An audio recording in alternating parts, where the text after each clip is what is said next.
Cześć! W Magenta Team wierzymy, że... Życie to rozmowy. Życie to rozmowy. Życie to rozmowy. A najlepsze rzeczy dzieją się wtedy, kiedy zaczynamy ze sobą szczerze gadać. Dlatego dzisiaj zapraszamy Cię do podsłuchania rozmowy, w której nie było żadnego scenariusza. Prawdziwej, bez udawania i bez ściemy. Może zainspiruje Cię do burzenia własnych barier, otworzy Cię na jakąś zmianę, a może po prostu utwierdzi w przekonaniu, że idziesz dobrą drogą. Dzisiaj rozmawiać ze sobą będą Mariusz, jestem szefem zespołu sekcji rozwoju sprzedaży. I Martyna, Scrum Masterka. Zaczynamy! No dobra, Mariusz, to powtórzysz? Cześć To Martyno. Powtórz to swoje stanowisko, poproszę. Wiesz co, może ladies first. Okej. Ty masz bardzo trudno brzmiącą nazwę stanowiska. Ale krótką. Tak. Scrum Masterka. To czym się zajmuje Scrum Masterka? A jak ci się wydaje? O ile kojarzę to, czym się zajmują Scrum Masterzy, to na pewno pracujesz z ludźmi i rozmawiasz dużo. To prawda. Tak, a do tego jeszcze pomagam im sobie życie ułożyć, jak to mówię.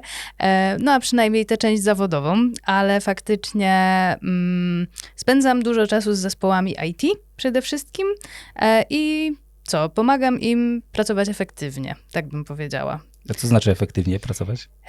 Co znaczy efektywnie pracować? Tak, żeby nie tracić czasu na przykład, ale też w sytuacji, w których nie wiemy, co zrobić, to żeby znaleźć kogoś, kto nam pomoże. Tak bym powiedziała. No to teraz To odbijam trochę jak piłeczkę. psychoterapeuta chyba. Tak, ale z psychoterapią zawsze trzeba ostrożnie, w sensie z nazywaniem się w ten sposób, bo jednak to są kompetencje bardzo, bardzo krytyczne, powiedziałabym. A ty powiedziałeś, że jesteś kierownikiem sekcji rozwoju sprzedaży. Dobrze zapamiętałam? Tak, dokładnie. Dobra. I to jest już w ogóle bardzo tajemnicze, a w zasadzie może znaczyć bardzo dużo. A jednocześnie, jak siedzieliśmy sobie tutaj przed nagraniem w tym tutaj naszym Magenta Experience Center, to gdzieś tam biegałeś po tym salonie i gadałeś o meblach. Więc ja już nic nie rozumiem. Tak, ponieważ na przykład budowałem ten sklep razem ze swoim zespołem. I to jest jedno z naszych zadań. A przy okazji chciałbym pozdrowić swój zespół, który jest fantastyczną ekipą świetnych ludzi. I tak naprawdę naszym zadaniem jest zmienianie naszej sieci sprzedaży, tej takiej strony technicznej, nazwijmy to, tak, czyli sklepów. Budujemy je, remontujemy, utrzymujemy, naprawiamy. I na przykład to miejsce, w którym w tej chwili siedzimy, trochę ponad rok temu razem ze swoim właśnie wspaniałym zespołem budowaliśmy. Więc Okej, zakładam, że nie przyszliście tutaj z workami cementu, ale generalnie mamy od tego ludzi. ale to od was zależało, jak to będzie wyglądać. Tak. Czyli jakby jesteście trochę projektantami? Wiesz co, tak, tak naprawdę odpowiadamy za cały proces inwestycyjny, czyli zarówno za sferę projektową, tak, projektujemy sklepy, potem odpowiadamy za całą kwestię inwestycyjną, czyli mamy podwykonawców, którzy je budują zgodnie z projektem. Oczywiście wcześniej jest cała faza związana z uzgodnieniem tego projektu, ponieważ jakby bardzo ściśle współpracujemy z naszą centralą, więc jakby przechodzimy do fazy realizacji i wtedy dosłownie wjeżdżamy z tymi workami z cementem, w zasadzie nasi wykonawcy. No, spinamy bardzo dużo firm, które jakby biorą udział w tym procesie inwestycyjnym. Aż do zakończenia, aż oddania pod klucz. Tak jak ktoś jak remontował mieszkanie, to wie, z czym to się wiąże, no to tak naprawdę te nasze remonty tutaj, czy budowy nowych sklepów, to są często takie kilkukrotnie bardziej skomplikowane projekty niż budowa bądź remont własnego domu. Co warto dodać, tak jak powiedziałem wcześniej, odpowiadamy za cały proces od początku do końca, więc jak już wybudujemy ten sklep i oddamy te klucze do tego sklepu dosłownie temu kierownikowi, to potem już z nim współpracujemy też utrzymując go, tak? Jak się coś zepsuje, jak trzeba coś naprawić, albo jak trzeba coś dodać. Więc... To tutaj cię zapytam, kiedyś miałam styczność z ludźmi trochę bardziej z tego naszego frontline'u, czyli mówiąc w skrócie, między innymi z tych naszych sklepów i słyszałam, że bardzo możliwe, że to już się zmieniło, od razu zaznaczam, że były głosy o niewygodnych krzesłach na przykład. I w takiej sytuacji to jest rola twoja i twojego zespołu, żeby dać ludziom wygodne krzesła? Tak jakby? Tak, dokładnie, za to odpowiadamy. Nasza praca jest bardzo wdzięczna, bo tak naprawdę często pomagamy tym ludziom. Tak naprawdę te sklepy, jak zrobisz sobie takie porównanie przed i po, to jest jak w tych amerykańskich serialach, tak, tam Do mnie do Poznania, czy tam jakieś niesamowite metamorfozy. Więc ta nasza praca jest wdzięczna, natomiast czasami borykamy się z niewdzięcznymi tematami, typu właśnie jakieś problemy i tak między innymi te krzesełka były problemem i w tej chwili właśnie wdrażamy bardzo fajne, nowe rozwiązanie. Myślę, że część osób, które nas ogląda, które pracują w sklepach, w których wdrażamy nowy standard, właśnie zapożyczony tak naprawdę z tego miejsca, w którym jesteśmy, czyli z Magenta Experience Center, to właśnie stosujemy tam identyczne rozwiązania, dużo wygodniejszych foteli tak naprawdę, dużo wygodniejszych biurek i na tym nasza praca polega. Okej, ale to tak mi się skojarzyło, jeśli chodzi o to, co powoduje, że coś zmieniacie, to tak naprawdę słuchanie ludzi w jakiejś części. Bo mi się to skojarzyło z moją pracą, nie? Że muszę dużo słuchać. To prawda.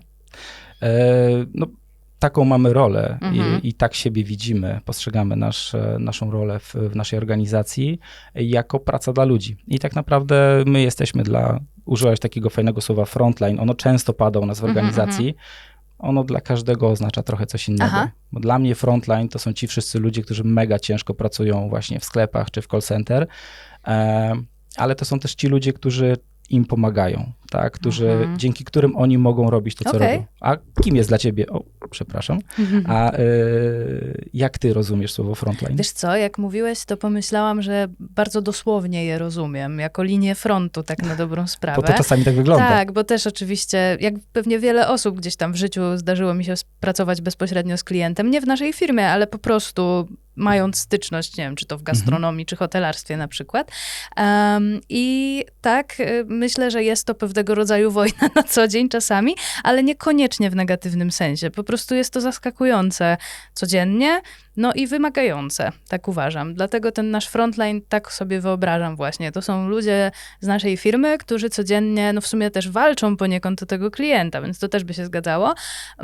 No i nie wiedzą, czego się spodziewać, nie? Na pewno bardziej niż osoby pracujące w naszej centrali na przykład, które też pracują pewnie w dynamicznym środowisku, ale jednak wiedzą, że jak odpalą ten komputer, to będzie przed nimi pewien schemat, to znaczy ich dzień będzie miał pewną strukturę, a osoby z frontline'u myślę, że bardziej nie wiadomo co się stanie. Tak sobie to wyobrażam. Chcemy wiedzieć jeszcze więcej. Sprawdźcie, co przygotowały dla was karty do rozmów. Fajnie, że pojawiły się te karty. Magicznie. Tak, za chwileczkę wylosujesz, dobra? Możemy tak się mówić, że ty wylosujesz? Możemy. Ladies first. Dobrze. Ale mam taką fajną anegdotę z tymi kartami, bo ostatnio zabrałem je na jeden festiwal i słuchaj, naprawdę one się stały zaczątkiem do tak ciekawej rozmowy, dyskusji i polecam w ogóle te karty, bo można dzięki nim naprawdę poznać ludzi, nawet takich, których wydaje się, że się zna. Myślę, że dobrze uzupełnię to, co powiedziałeś, bo ja faktycznie też zabrałam te karty ze sobą na koncert z kolei w innym mieście i pojechałam na ten koncert z moim wieloletnim partnerem i faktycznie w pokoju hotelowym wieczorem sobie gadaliśmy, no i właśnie nawet jak się z kimś jest przez 9 lat, to można się czegoś dowiedzieć nowego. Więc zdecydowanie. Dobra. Losuję. Nie pamiętam kategorii, ale dobra, będzie śmieszniej. I moja kategoria to o wartościach na przykład. Więc ja zadam tobie pytanie. Co dobrego robisz dla świata? No, trafiłaś z tym pytaniem. Oprócz tego, co normalnie w pracy, tak jak staramy się pomagać ludziom, każdy ma jakieś pasje, tak? Albo nie wie, że je ma, ale to pasje, tak, owszem. To prawda. To dla mnie w tym pomaganiu taką pasją jest też moja realizacja, którą poza pracą naszą wykonuję, ponieważ jestem też żołnierzem w czynnej służbie, tak, w Wojskach Obrony Terytorialnej. Okay. I to jest o tyle fajne, że tam można się realizować naprawdę pomagając ludziom. I odnajduję też dużo takich alegorii, nawiązań do tego, jak realizujemy się w naszej codziennej pracy, gdzie pomagamy naszym konsultantom, sprzedawcom w sklepach. To wykonując tą służbę, poświęcam swój czas wolny, czas swojej rodziny. To się najczęściej odbywa w weekendy i nie chcę za dużo o tym mówić, niech to zostanie trochę owiane takim rąbkiem tajemnicy. Natomiast to dostarcza bardzo dużo satysfakcji. Jest ciężkie, czasami jest bardzo zimno, czasami jest bardzo mokro i spanie w lesie w zimę nie jest przyjemne, Boże. ale można w tym odnaleźć przyjemność. Na pewno, ale myślisz, że to jest o tym, że jakby dzięki temu w pewien sposób twoje życie jest trochę pełniejsze? Oczywiście, bardzo. To jest Tak. ważne. To jest jedna z takich kilku elementów, znaczy wiesz, każdy człowiek powinien mieć taki, znaczy jest szczęśliwy, jeżeli ma wypełnionych kilka przestrzeni. Tam są pewne wartości, rodzinna, pieniądze, praca i tak dalej. Są na to pewne teorie i ta taka wartość z samorealizacji też pozazawodowej, czyli tego, co niektórzy nazywają hobby, inni nazywają jakąś misją, przynosi bardzo dużo motywacji i bardzo dużo takiej pozytywnej energii, którą potem można dalej jakby wykorzystywać chociażby w pracy czy w rodzinie. Tak. A teraz pytanie od nas. W jaki sposób wpływacie na środowisko pracy w Magenta Team? Martyna, a jak ty to robisz w praktyce? No, oczywiście jak większość ludzi w korpo spotykam się bardzo często, bardzo dużo. Czyli spotkania. Ale niektóre te spotkania mają swoją strukturę określoną. Na przykład zespoły IT, z którymi pracują w takich 2-tygodniowych okresach, które nazywane są sprintami. I na początku sprintu jest planowanie, to się rozumie samo przez się. Na koniec sprintu jest retrospektywa, czyli moment, w którym ludzie rozmawiają ze sobą, jak im poszło w tym 2-tygodniowym okresie i co można poprawić, co jest swoją drogą bardzo piękne, kiedy programiści, którzy stereotypowo, nie wiem, są skryci na przykład, dziękują sobie nawzajem za pomoc. Jest to bardzo wspaniałe. No a po takiej jeszcze, może coś popsułam, nieważne. W sumie przed retrospektywą jest jeszcze review, czyli spotkanie, na którym zespół prezentuje swoim interesariuszkom to, co przygotował w czasie tego 2-tygodniowego okresu. Żeby móc zebrać feedback na przykład. No i później jest ta retrospektywa, o której już powiedziałam i znowu planowanie i tak w kółko. No i mówię o tym dlatego, że to ja facylituję te spotkania, czyli je prowadzę, bo wbrew pozorom to nie jest takie proste, żeby 2 czy więcej ludzi się spotkali i doszli do brzegu w swojej rozmowie. Czasami przydaje się facylitator, osoba, która tę rozmowę im poprowadzi w odpowiedni sposób. No, robię też wiele innych rzeczy, na przykład dbam o to, żeby zespół się nie przeładował pracą, co też nie jest oczywiste. Oni, kiedy spotykają się na planowaniu, najchętniej zrobiliby wszystko, a ja mówię im, słuchajcie, nie ma opcji, że wy to zrobicie. Więc przestańcie udawać, że zrobicie, wyrzućcie to, czego nie zrobicie, a jak będziecie chcieli, to sobie wciągniecie do tego sprintu.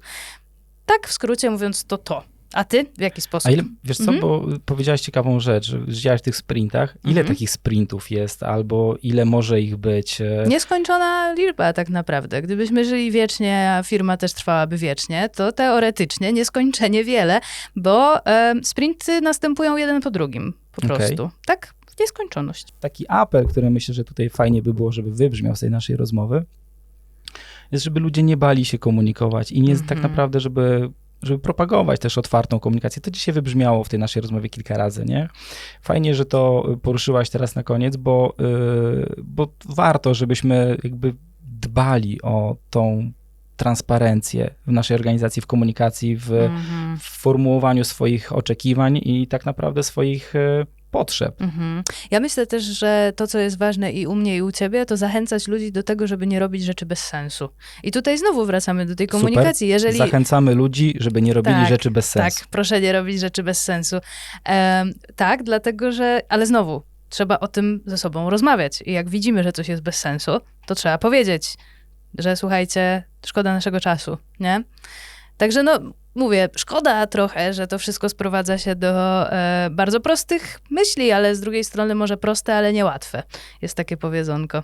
Więc tak bym powiedziała. Bardzo ładnie to powiedziałaś. Dziękuję. I właśnie tak, w praktyce burzy się bariery. To co, dołączasz?